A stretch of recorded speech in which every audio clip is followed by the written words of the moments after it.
Sa isang daigdig kung saan ang mga lubog sa utang at mapanlinlang na pagpapautang ay dumudurog sa milyon-milyong tao, paano kung mayroong isang banal na solusyon sa pananamantalang pananalapi? Ang nag-iisang Diyos ay nagsabi sa Quran, "O kayong mga naniwala, huwag kayong ubusin ang tubo na doble at paramihin, bagkus matakot kayo kay Allah upang kayo ay maging matagumpay." Ali Imran 3:130. Paliwanag: ang talatang ito ay tumutugon sa isang kritikal na prinsipyong pang-ekonomiya sa Islam, ang pagbabawal ng riba, pagpatubo interes, lalo na kapag ito ay pinagsama at dumami, na lumilikha ng patuloy na pagtaas ng mga pasanin sa utang.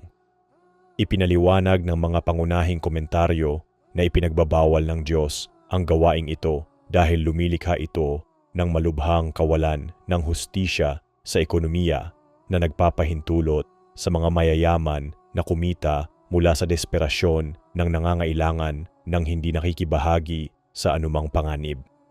Ang talata ay nagtatapos sa pamamagitan ng pag-uugnay ng etikang pang-ekonomiya sa tagumpay, falah al-falah.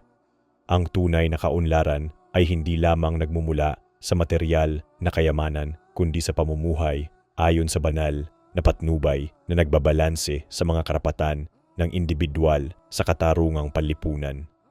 Ang prinsipyong ito ay may malalim na implikasyon para sa paglikha ng isang mas patas na sistema ng pananalapi na hindi bitag ang mga tao sa walang katapusang mga siklo ng utang.